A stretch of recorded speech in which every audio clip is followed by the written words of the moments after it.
Hi guys, welcome back to my channel. It's been a very long time since I have uploaded any video. Today's video is all about my training experience and ivattu I'm gonna speak in Kannada. If any non like Hindi audience or Telugu aspirants are watching my video, please excuse me. Most of the people have criticized my English in my comment section, so I decided to vlog or shoot my video in my native language, that is Kannada. Okay, so let start the video. In case next future bankers ನೀವು ಯಾರಾದರೂ KJBಗೆ ಬಂದರೆ, ಕರ್ನಾಟಕದಲ್ಲಿ posting ಆಗಿದ್ದರೆ, ನಿಮಗೆ doubt ಇರುತ್ತೆ training ಯಾವಾಗ, training ಎಲ್ಲಿರುತ್ತೆ, ಏನೆಲ್ಲ ಹೇಳ್ಕೊಡ್ತಾರೆ, ಏನು ಮಾಡ್ತಾರೆ, ಸಮಥಿಂಗ್ ಆ ಥರ. ಸೊ ಅವ್ರಿಗೆ ಈ ವಿಡಿಯೋ ಹೆಲ್ಪ್ ಆಗುತ್ತೆ. ನೋಡಿ ಕೊನೆವರೆಗೂ, ಏನೂ ಲಾಂಗ್ ಇಲ್ಲ, ಒಂದು 10 ಮಿನಿಟ್ಸು ಆಗಲ್ಲ ಅನಿಸುತ್ತೆ, ನೋಡೋಣ. ಓಕೆ, ಶಾರ್ಟಾಗಿ ಹೇಳ್ತೀನಿ ನಾನು. ನಮಗೆ ಕರ್ನಾಟಕದಲ್ಲಿ 2 ಟ್ರೈನಿಂಗ್ ಸೆಂಟರ್ ಕೊಟ್ಟಿದ್ದಾರೆ, ಧಾರವಾಡ ಮತ್ತು ಕಲಬುರಗಿ. ನನಗೆ ಟ್ರೈನಿಂಗ್ ಸೆಂಟರ್ ಬಂದಿದ್ದು ಕಲಬುರಗಿಯಲ್ಲಿ. ಸೊ ಸೌತಿಂದ ಕೂಡ ಎಲ್ಲ ಬಂದಿದ್ದರು, ಉಡುಪಿಯಿಂದ ಇದ್ದರು, ಶಿವಮೊಗ್ಗದಿಂದ ಇದ್ದರು, ತುಮಕೂರಿಂದ ಇದ್ದರು, ಹಿಂಗೆ ಸೌತಿಂದ ಕೂಡ ಇದ್ದರು. ಓನ್ಲಿ ನಾರ್ತ್ ಅವ್ರಿಗೇನೆ ಏನು ಕಲಬುರಗಿಗೆ ಹಾಕಿರಲಿಲ್ಲ. ಸೊ ಹಿಂಗೆ ಧಾರವಾಡದಲ್ಲೂ ಮೇ ಬಿ ಸೇಮ್ ಹಾಗಿರುತ್ತೆ. ಸೊ ಬ್ಯಾಚ್ ವೈಸ್ ಕರೀತಾರೆ. Almost 1 month, I mean more than 20 days ಆದಮೇಲೆ ಟ್ರೈನಿಂಗ್ ಸ್ಟಾರ್ಟ್ ಆಗುತ್ತೆ ಎಲ್ಲರಿಗೂ. ವೀಕ್ಲಿ ಬ್ಯಾಚ್ ವೈಸ್ ನಮಗೆ ಟ್ರೈನಿಂಗ್ನ ಶೆಡ್ಯೂಲ್ ಮಾಡ್ತಾರೆ. ಸೊ ಅದರ ಅಕಾರ್ಡಿಂಗ್ ಅವ್ರು ನಮಗೆ ಮೇಲ್ ಮಾಡ್ತಾರೆ, ಬ್ರಾಂಚ್ಗೆ ನಮಗೂ ಇಂಟಿಮೇಟ್ ಮಾಡ್ತಾರೆ. ಸೊ ಏನು ವರಿ ಮಾಡಬೇಕಾಗಿರೋ ಅವಶ್ಯಕತೆ ಇಲ್ಲ. ಓಕೆ, ನೆಕ್ಸ್ಟ್ ಅದರಲ್ಲೇ ಅವರು ಗ್ರೂಪಲ್ಲಿ ಕೂಡ ಆ್ಯಡ್ ಮಾಡಿಸ್ಕೋತಾರೆ ನಮ್ಮನ್ನು. ಅದರಲ್ಲೆಲ್ಲ ಹೋಟೆಲ್ ಲಿಸ್ಟು ಎಲ್ಲ ಲಿಸ್ಟು ಇರುತ್ತೆ. ಸೊ ಆ ಟೈಮಲ್ಲಿ ನೀವು ನೋಡಿಕೊಂಡು ನಿಮ್ಗೆ ಯಾವ ಇಯರ್ ಆಗುತ್ತೆ ನೋಡಿಕೊಂಡು ಚೆಕ್ ಇನ್ ಆಗಿ ಟ್ರೈನಿಂಗ್ ಮುಗಿಸ್ಕೊಂಡು ಬಂದರೆ ಸಾಕು. ಆ್ಯಂಡ್ ಟ್ರೈನಿಂಗ್ ಪೀರಿಯಡ್ ನಮಗೆ ಇದ್ದಿದ್ದು ಓನ್ಲಿ ಒನ್ ವೀಕು ಅಲ್ಲ, 5 ಡೇಸ್. Okay, literally 5 days. ಅದರಲ್ಲೂ ನಮ್ಮ ಇದು ಟ್ರೈನಿಂಗ್ ಸೆಂಟ್ರಲ್ಲಿ ಹೇಗಿತ್ತು ಅಂದರೆ 2.5 ಡೇಸ್ ಪ್ರಾಕ್ಟಿಕಲ್ ಕ್ಲಾಸ್ ಇತ್ತು, 2.5 ಡೇಸ್ ಥಿಯರಿ ಕ್ಲಾಸ್ ಇತ್ತು. ಓಕೆ, ನಾನು ಎಕ್ಸ್ಪ್ಲೈನ್ ಮಾಡ್ತೀನಿ ಏನು ಅಂತ. ಆ್ಯಂಡ್ ನಮ್ಮ ಬ್ಯಾಚಲ್ಲಿ ಇದ್ದಿದ್ದು ಐ ಥಿಂಕ್ 76 ಅನಿಸುತ್ತೆ. If I am not wrong. ಯಾರಾದರೂ ಟ್ರೈನಿಂಗ್ ಮುಗ್ದವರು ವಿಡಿಯೋ ನೋಡ್ತಿದ್ರೆ ಕಾಮೆಂಟ್ ಮಾಡಿ. 76 or 72 ಇಷ್ಟಿದ್ರು. ಡಿವೈಡ್ ಮಾಡಿದರು. ಓಕೆ, 2 ಬ್ಯಾಚ್ ಆಗಿ ಡಿವೈಡ್ ಮಾಡಿದರು. ಸೊ ಒಬ್ಬರಿಗೆ ಪ್ರಾಕ್ಟಿಕಲ್ ಕ್ಲಾಸ್ ತೊಗೊಂಡ್ರೆ ಇನ್ನೊಬ್ಬರಿಗೆ ಥಿಯರಿ ಸೆಷನ್ ತೊಗೋತಿದ್ರು. ಆ ಥರ ಅರೇಂಜ್ ಮಾಡಿದ್ರು, ಅವ್ರು ಆರ್ಗನೈಸ್ ಮಾಡಿದ್ರು ಆ ಥರ. ಓಕೆ, ನನಗೆ ಫಸ್ಟೇ ಪ್ರಾಕ್ಟಿಕಲ್ ಕ್ಲಾಸ್ ಬ್ಯಾಚ್ಗೆ ನಾನು ಬಿದ್ದಿದ್ದೆ. ಸೊ ನಮಗೆ 2.5 ಡೇಸ್ ಪ್ರಾಕ್ಟಿಕಲಲ್ಲಿ ಏನೂ ಇಲ್ಲ, ಲೈಕ್ ಸಿಸ್ಟಮ್ ಮುಂದೆ ಮಾಡೋದಿರುತ್ತೆ. ಏನು ಬೇಸಿಕ್ ಆಪರೇಷನ್ಸ್ ನಾವು ಏನು ಬ್ಯಾಂಕಲ್ಲಿ ಆಪ್ರೇಟ್ ಮಾಡ್ತೀವಿ ಅಲ್ವಾ, ಸೊ ಅದ್ರ ಬಗ್ಗೆನೇ ಹೇಳ್ಕೊಟ್ರು 2.5 ಡೇಸಲ್ಲಿ. ಆ 2.5 ಡೇಸಲ್ಲಿ ನಾವೇನು ಎಲ್ಲ ಬ್ಯಾಂಕಿಂಗ್ದು ಏನೇನೆಲ್ಲ ಅಂತ ಕಲಿಯೋಕ್ಕಾಗಲ್ಲ.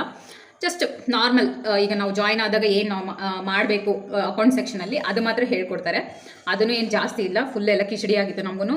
ಬಿಕಾಸ್ ಆಲ್ರೆಡಿ ಒಂದಷ್ಟು ಜನ ಕಲ್ತ್ಕೊಂಡಿರ್ತಾರೆ ಬೇಗನೆ, ಒಂದು ಸ್ವಲ್ಪ ಜನ ಸ್ವಲ್ಪ ಕಲಿತಾ ಇರ್ತಾರೆ. ಬಟ್ ಅವ್ರು ಅಷ್ಟು ಬೇಗ ಹೇಳ್ಕೊಡ್ತಾಯಿದ್ರು. ನಮಗೆ ಚಕ ಮಾಡೋಕ್ಕೂ ಆಗ್ತಿರ್ಲಿಲ್ಲ, ಏನೂ ಇಲ್ಲ. ನನಗಂತೂ ಫುಲ್ ನಿದ್ದೆನೇ ಬರ್ತಿತ್ತು ಒಂದೊಂದ್ಸರಿ ಬೋರಿಂಗ್ ಅನ್ಸೋದು.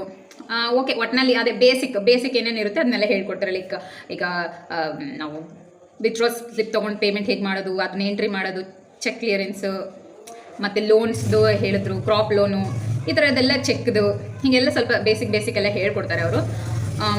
ಅದು ತುಂಬ ಇರುತ್ತೆ ಕಲಿಯೋಕ್ಕೆ, 2.5 ದಿನ ಅದು ಸಾಕಾಗಲ್ಲ. ಸೊ ಅದಾದಮೇಲೆ 2.5 ಡೇಸ್ ಆದಮೇಲೆ next 2.5 days theory session.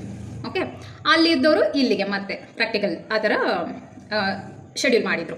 So theory ಕ್ಲಾಸಲ್ಲಿ ಏನಿತ್ತಪ್ಪ ಅಂದರೆ ನಾರ್ಮಲ್, ಈಗ ಬ್ಯಾಂಕಿಂಗ್ದು ಏನೇನು ರೂಲ್ಸ್ ರೆಗ್ಯುಲೇಷನ್ ಇರುತ್ತೆ, ಬೆನಿಫಿಟ್ಸ್ ಏನಿರುತ್ತೆ, ಪರ್ಕ್ಸ್, ಅಲೋವೆನ್ಸ್, ಓಕೆ, ಈ ಥರ ಲೀವ್ಸ್ ಎಲ್ಲ ಎಷ್ಟೆಷ್ಟಿರುತ್ತೆ, ಏನೇನು ಬೆನಿಫಿಟ್ಸ್, ಆ್ಯಡೆಡ್ ಬೆನಿಫಿಟ್ಸು, ಹೀಗೆ ಈ ಥರದ್ರ ಬಗ್ಗೆನೇ ಸ್ವಲ್ಪ ಥಿಯರಿ ಸೆಷನ್ ಇತ್ತು. ಮತ್ತು RRBದು ಗ್ರೋತ್ದು ಫ್ಯಾಕ್ಟ್ಸ್, ಡೇಟಾ, ಇದೆಲ್ಲ ಇತ್ತು ಪ್ರಾಕ್ಟಿಕಲ್, ಐ ಮೀನ್ ಥಿಯರಿ ಸೆಷನಲ್ಲಿ. ಇಷ್ಟೇ. ಸೊ ಮಧ್ಯಾಹ್ನ ಲಂಚ್ ಪ್ರೊವೈಡ್ ಮಾಡ್ತಾರೆ ಅವರು, ಅದಕ್ಕೇನು ಪ್ರಾಬ್ಲಮ್ ಇಲ್ಲ. 2 ಟೈಮ್ಸ್ ಟೀ ಇರುತ್ತೆ, ಟೀ ಕಾಫಿ 2 ಟೈಮ್ಸ್ ಇರುತ್ತೆ. ಇಷ್ಟೇ ಇದ್ದಿದ್ದು ಟ್ರೈನಿಂಗಲ್ಲಿ. ಏನು ಜಾಸ್ತಿ ಕಲಿಯೋಕ್ಕಂತೂ ಏನೂ ಆಗಲ್ಲ, ಜಸ್ಟ್ ಎಂಜಾಯ್ ಮಾಡ್ಬೋದು. ಡಿಫ್ರೆಂಟ್ ಏನೋ ಆಫೀಸರ್ಸ್, ಐ ಮೀನ್ ಪೀಪಲ್ ಇರ್ತಾರೆ, ಫ್ರೆಂಡ್ಸ್ ಆಗ್ತಾರೆ. I have made almost all Telugu friends there. They were all sweet to me. ಅವರೇ ತುಂಬ ಫ್ರೆಂಡ್ಸ್ ಆಗಿದ್ದಿದ್ದು ನನಗೆ. ಚೆನ್ನಾಗಿತ್ತು. We were doing lot of fun there. ನಾನು ವಿಡಿಯೋ ಮಾಡಿ ರೀಲ್ಸ್ ಕೂಡ ಹಾಕಿದ್ದೆ, but unfortunately I have deleted some of the reels. ಯಾಕಂದರೆ ನಮ್ಮ ಟೈಮಲ್ಲೇ ಅದು ಮ್ಯಾನೇಜರ್ದು ನೀವು ನೋಡಿರ್ತೀರ, ಇನ್ಸ್ಟಾಗ್ರಾಮಲ್ಲೆಲ್ಲ ವೈರಲ್ ಆಗಿತ್ತು ಒಂದು ಮ್ಯಾನೇಜರು ಮತ್ತು ಕ್ಯಾಶಿಯರ್ದು ಸಮ್ ಇಶ್ಯೂ. ಓಕೆ, ಅದು ಸೋಷಿಯಲ್ ಮೀಡಿಯಾದಲ್ಲಿ ಅಪ್ಲೋಡ್ ಮಾಡಿ, ಸೊ ಅದೆಲ್ಲ ತುಂಬ ವೈರಲ್ ಆಗಿತ್ತು. ಸೊ ನಾನು ಬೇರೆ ಅದು ಸ್ವಲ್ಪ ಸಿಸ್ಟಮ್ದು ಸ್ಕ್ರೀನ್ ಕಾಣೋ ಥರ ಬೇರೆ ಹಾಕಿದ್ದೆ. ಬಟ್ ಟ್ರೈನಿಂಗ್ದಲ್ವ ಅಲ್ಲೇನು ನಮಗೇನು ಕಸ್ಟಮರ್ದು ಏನು ಡೀಟೇಲ್ಸ್ನ ನಾವೇನು ನಾನು ಸೋಷಿಯಲ್ ಮೀಡಿಯಾದಲ್ಲಿ ಅಪ್ಲೋಡ್ ಮಾಡಿಲ್ಲ, ಅದು ಜಸ್ಟ್ ಟ್ರೈನಿಂಗ್ ಅಲ್ವಾ. ಅಲ್ಲೇನು ಜಸ್ಟ್ ಸ್ಕ್ರೀನ್ ಮೇಲೆ ಕಾಣೋ ಟೈಮ್ ತೋರಿಸೋಣ ಅಂತ ನಾನು ಅದನ್ನು ಕೂಡ ಇನ್ಕ್ಲೂಡ್ ಮಾಡಿದ್ದೆ ರೀಲಲ್ಲಿ. ಇಷ್ಟುದ್ದ ಮೆಸೇಜ್ಗಳು ಬಂದಿತ್ತು ನನಗೆ, ಇನ್ಸ್ಟಾಗ್ರಾಮಲ್ಲಿ ಬಂದಿತ್ತು, ವಾಟ್ಸಪ್ಪಲ್ಲಿ ಬಂದಿತ್ತು. ಅಯ್ಯೋ ದೇವ್ರೆ, ನಾನು ಬೇರೆಯವರೆಲ್ಲ ಮಾಡ್ತಿದ್ದಾರೆ, ಬೇರೆ ಸ್ಟೇಟ್ ಅವರು, like north Indians I mean north ಅವರು, ಆ್ಯಂಡ್ ಈವನ್ ನಮ್ಮ ಪಕ್ಕ ಸ್ಟೇಟ್ ಅವರು ಎಲ್ಲರೂ ರೀಲ್ಸ್ ಆಗ್ತಾರೆ. ಲಿಟ್ರಲಿ ಸಿಸ್ಟಮ್ದಲ್ಲಿ ತೋರಿಸ್ತಿರ್ತಾರೆ ಏನೇನು ಬರುತ್ತೆ, ಅವ್ರದ್ದು ಡೊಮೈನ್ ಎಲ್ಲ ಬರ್ತಿರುತ್ತೆ. ನಾನೇನಪ್ಪ ಮಾಡಿರೋದು ಮಾಡಿಬಿಟ್ಟೆ ಅಂತ ಎಷ್ಟು ಜನ ಮೆಸೇಜ್ ಮಾಡಿದ್ದಾರೆ ಅಂದರೆ, ಮೇಡಮ್ ಹಂಗೆ ಮಾಡಬಾರ್ದು, ಮೇಡಮ್ ಹಿಂಗೆ ಮಾಡಬಾರ್ದು, ಅದನ್ನ ಡಿಲೀಟ್ ಮಾಡಿ, ಈ ಥರ ಮಾಡಬಾರ್ದು, ಬ್ರಾಂಚಲ್ಲಿ ವೀಡಿಯೋನೇ ಮಾಡಬಾರ್ದು ಆ ಥರ. ಓಕೆ, ಬ್ರಾಂಚಲ್ಲಿ ವೀಡಿಯೋ ಮಾಡಬಾರ್ದು I know, but it's just few seconds video. ಅದರಲ್ಲಿ ಏನು ನಾನು ಏನು ಕಸ್ಟಮರ್ ಡೀಟೇಲ್ಸ್ ಆಗಲಿ, ಐ ಮೀನ್ ಇಂಪಾರ್ಟೆಂಟ್ ಡಾಕ್ಯುಮೆಂಟ್ಸ್ನ ವಿಸಿಬಲ್ ಆಗೋ ಥರದ್ದಾಗಲಿ ಆ ಥರದ್ದು ಏನು ನಾನು ಅದರಲ್ಲಿ ಇನ್ಕ್ಲೂಡ್ ಮಾಡಿರಲ್ಲ. ಬಟ್ ಸ್ಟಿಲ್ ಆ ಥರ ಎಲ್ಲ ಹಾಕಿದ್ರಿಂದ ಐ ಫೆಲ್ಟ್ ರಿಯಲಿ ಸ್ಕೇರ್ಡ್. ಮತ್ತು ಸುಮ್ಮನೆ ಯಾಕಪ್ಪ ಬೇಕು ಇರಲಾರ್ದೆ ಇರುವೆ ಬಿಟ್ಕೊಳ್ಳೋದು ಯಾಕಂತ I have deleted some videos also. But ಇವಾಗ ಅನಿಸುತ್ತೆ ಇರಬೇಕಿತ್ತು, ರೀಲ್ಸ್ನ ಇಟ್ಟಿರಬೇಕಿತ್ತು, ನಾನು ಡಿಲೀಟ್ ಮಾಡಬಾರ್ದಿತ್ತು. ಬಟ್ ಇದು ಏನೋ ಇದೆಯಲ್ಲ, ಹೆದರ್ಸೋರು ಇರುತ್ತಾನೆ, ಹೆದರ್ಕೊಳ್ಳೋರು ಇರ್ತಾರೆ ಅಂತ ಆ ಥರ ಆಗಿತ್ತು ನನಗೆ ಆ ಟೈಮಲ್ಲಿ. ಆಮೇಲೆ ಸುಮ್ಮನೆ ಓಕೆ ಅದೊಂದು ಬೇರೆ. ಇವಾಗ ಏನಂದ್ರೆ ಬ್ರಾಂಚಲ್ಲಿ ಸುಮ್ಮನೆ ಜಸ್ಟ್ ಸೆಲ್ಫಿ ತೊಗೊಳ್ಳೋಣ ನೋಡೋ ನಂಗೆ ಭಯ ಆಗ್ತಿದೆ, ಮತ್ತು ಅದಕ್ಕೂ ಎಲ್ಲಿ ಶುದ್ಧ ಕಮೆಂಟ್ಸ್ ಆಗ್ತಾರೋ ಅಂತ. ಅಯ್ಯೋ ನೋಡೋಣ ಮುಂದೆ ಏನಾಗುತ್ತೆ ಅಂತ. ಸೊ ಇಷ್ಟೇ ಗೈಸ್, ಟ್ರೈನಿಂಗ್ ಡೇ ಏನೂ ಇರಲಿಲ್ಲ. ಇನ್ ಕೇಸ್ ನೀವು ಮುಂದೆ ಯಾರಾದರೂ ಜಾಯ್ನಿಂಗ್ ಆದರೆ ಟ್ರೈನಿಂಗ್ ಬಗ್ಗೆ ಏನು ತಲೆ ಕೆಡಿಸ್ಕೊಬೇಡ್ರಿ, 5 ದಿನ ಇರುತ್ತೆ ಅಷ್ಟೇ. ಏನು ಎಕ್ಸ್ಪೆಕ್ಟೇಷನ್ಸ್ ಇಟ್ಕೊಳಕ್ಕೆ ಹೋಗಬೇಡಿ, ಏನಿಲ್ಲ ಫುಲ್ ಕಲ್ತು ಬರ್ತೀವಿ ನಾವು ಪ್ರೋ ಆಗ್ತೀವಿ ಅಂತೇಳಿ ಏನಿಲ್ಲ. ಜಸ್ಟ್ ಹೋಗಿ ಅವ್ರು ಏನು ಹೇಳ್ಕೊಡ್ತಾರೆ ಅದನ್ನು ಕೇಳ್ಕೊಳ್ಳಿ. ಒಂದು ನೋಟ್ ಪ್ಯಾಡ್ ಕೊಟ್ಟಿದ್ರು, ಒಂದು ಪೆನ್ ಕೊಟ್ಟಿದ್ರು ಬರ್ಕೊಳ್ಳೋಕ್ಕೆ ಅಷ್ಟೇ. ನಾನು ಅದರಲ್ಲೇ ನಾನು ಸುಮ್ಮನೆ ಡೈರಿ ಎಲ್ಲ ತೊಗೊಂಡೋಗಿದ್ದೆ ಬರೆಯೋಕ್ಕೆ, ಫುಲ್ ಏನೋ ಹೇಳ್ಕೊಟ್ಬಿಡ್ತಾರೆ ಅಂತ.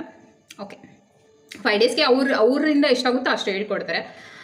ಮತ್ತು ಫೀಡ್ಬ್ಯಾಕ್ ಕೂಡ ತೊಗೋತಾರೆ ಲಾಸ್ಟಲ್ಲಿ. ಅದರಲ್ಲಿ ನೀವು ಬರಿಬೋದು ಫೀಡ್ಬ್ಯಾಕ್ನ, ನಿಮ್ಮ ಒಪಿನಿಯನ್ ಸಜೆಷನ್ಸ್ ಬರಿಬೋದು. ನಾವು ಕೆಲವೊಬ್ರು ಬರೆದಿದ್ವಿ, ಎಕ್ಸ್ಟೆಂಡ್ ಮಾಡ್ಬೋದಿತ್ತು, ಲೈಕ್ ಟ್ರೈನಿಂಗ್ ಪೀರಿಯಡ್ನ ಇನ್ನೂ 5 ಡೇಸ್ ನಾಟ್ ಎನಫ್ ಅಂತ. ಬಟ್ ಗೊತ್ತಿಲ್ಲ, ಮುಂದಿನ ಫ್ಯೂಚರಲ್ಲಿ ಡೇಸ್ ಇನ್ಕ್ರೀಸ್ ಆದರೂ ಆಗ್ಬೋದು, ಟ್ರೈನಿಂಗ್ ಪೀರಿಯಡ್ ಲಾಂಗ್ ಇದ್ದರೂ ಇರ್ಬೋದು. ಇವಾಗ ಸದ್ಯಕ್ಕೆ ಇಷ್ಟೇ. ಓಕೆ, ಧಾರವಾಡದಲ್ಲಿ ಹೇಗಿತ್ತು ಅಂತ ನಂಗೆ ಗೊತ್ತಿಲ್ಲ, ಆಲ್ಮೋಸ್ಟ್ ಹಿಂಗೆ ಇರುತ್ತೆ ಅಂತ ಅನ್ಕೋತೀನಿ. ಚೆನ್ನಾಗಿ ತಿನ್ಬೋದು, ಓಡಾಡ್ಬೋದು, ನೈಟ್ ಏನು ಆರಾಮ್ ಎಲ್ಲ ಓಡಾಡ್ಬೋದು ಅಲ್ಲೆಲ್ಲ. ನನ್ನ ರೂಮ್ಮೇಟ್ ತೆಲುಗು ಅವರೇ ಸಿಕ್ಕಿದ್ರು ನನಗೆ ಹೋಟೆಲಲ್ಲಿ. ಆಲ್ಮೋಸ್ಟ್ ಎಲ್ಲರೂ ತೆಲುಗು ಫ್ರೆಂಡ್ಸ್ ಆದರು ನನಗೆ. But it's okay, they were all good to me. We had lot of fun, we had lot of enjoyment there. ಚೆನ್ನಾಗಿತ್ತು. ಓಕೆ, ಸ್ವಲ್ಪ ಚೆನ್ನಾಗಿತ್ತು. ಓಕೆ, ನನಗೇನು ಅಂದರೆ ಫುಲ್ ನಿದ್ದೆ ಬರ್ತಿತ್ತು ಥಿಯರಿ ಕ್ಲಾಸಲ್ಲಿ.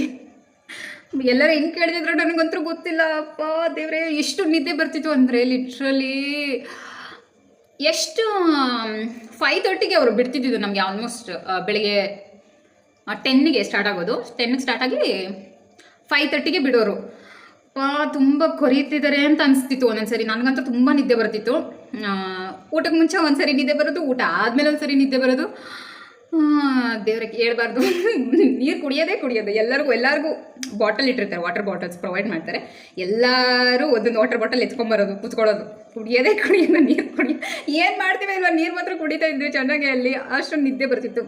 ಬಟ್ ಬೇರೆಯವರೆಲ್ಲ ಚೆನ್ನಾಗಿ ಕೇಳಿದ್ರು, ನನಗೆ ಸ್ವಲ್ಪ ನಿದ್ದೆ ಬರೋದು ಅದೇನೋ ಥಿಯರಿ ಕ್ಲಾಸಲ್ಲೇ ನನಗೆ ಸ್ವಲ್ಪ ನಿದ್ದೆ ಬರುತ್ತೆ. ಬಟ್ ಆದರೂ ಕಂಟ್ರೋಲ್ ಮಾಡ್ಕೋತಿದ್ದೆ. ಇಂಟ್ರೆಸ್ಟಿಂಗ್ ಇರೋ ಕ್ಲಾಸಲ್ಲಿ ಸ್ವಲ್ಪ ಚೆನ್ನಾಗಿ ಕೇಳಿದೆ, ಲೈಕ್ ಅಲೋವೆನ್ಸ್ ಬಗ್ಗೆ ಮತ್ತು ಲೀವ್ಸ್ ಬಗ್ಗೆ ಅದೆಲ್ಲ ಹೇಳಿದಾಗೆಲ್ಲ ಸ್ವಲ್ಪ ಇಂಟ್ರೆಸ್ಟಿಂಗ್ ಅನಿಸ್ತಿತ್ತು ಅದು. ಮತ್ತು ನೀವೇನು ಟೆನ್ಷನ್ ಮಾಡ್ಕೊಬಿಡಿ, ಬಿಕಾಸ್ ಕೆಲವರು ಅಲೋವೆನ್ಸ್ ಬಗ್ಗೆ, ಪರ್ಕ್ಸ್ ಬೆನಿಫಿಟ್ಸ್ ಬಗ್ಗೆ ವೀಡಿಯೋ ಮಾಡಿ ಹಾಗೆ ಅಂತ ಎಲ್ಲನೂ ಸಿಗುತ್ತೆ ಗೈಸ್ ನಿಮಗೆ. ಓಕೆ, ಎಷ್ಟು ಡಿಫ್ರೆಂಟ್ ವೆರೈಟೀಸ್ ಆಫ್ ಲೀವ್ಸ್ ಇದೆ. ಓಕೆ, ಪ್ರಮೋಷನ್ಸ್ ಇದೆ, ಎಲ್ಲ ಏನು ಬೇಕೋ ಎಲ್ಲ ಅಲೋವೆನ್ಸು ಕೊಡ್ತಾರೆ ನಿಮಗೆ. ಓಕೆನಾ, ಅದು ನೀವು ಮುಂದೆ ಇನ್ ಕೇಸ್ ನೀವು ಜಾಯ್ನ್ ಆದಾಗ ನಿಮ್ಗೆ ಗೊತ್ತಾಗುತ್ತೆ. ಇವಾಗ ಏನು ಅದನ್ನ ಹೇಳಿ ಅದನ್ನೆಲ್ಲ ಬೇಡ ಕಿಚಡಿ ಮಾಡೋದು. ಈಗ ನನಗೂ ಅಷ್ಟು ನನ್ನ ನೆನಪು ಇಲ್ಲ. ಇಷ್ಟೇ ವೀಡಿಯೋ, ಐ ಮೀನ್ ಟ್ರೈನಿಂಗ್ದು. ನಮ್ಮದು ಟ್ರೈನಿಂಗ್ದು ಕೂಡ ನಾವು ಅಲೋವೆನ್ಸ್ನ ಕ್ಲೇಮ್ ಮಾಡ್ಬೋದು. ಲಾಡ್ಜಿಂಗ್ ಬಿಲ್, ಟ್ರಾವೆಲಿಂಗ್ದು, ನಾವು ಹೊರಗಡೆ ಫುಡ್ಡು ಇದನ್ನೆಲ್ಲ ಕ್ಲೇಮ್ ಮಾಡ್ಬೋದು.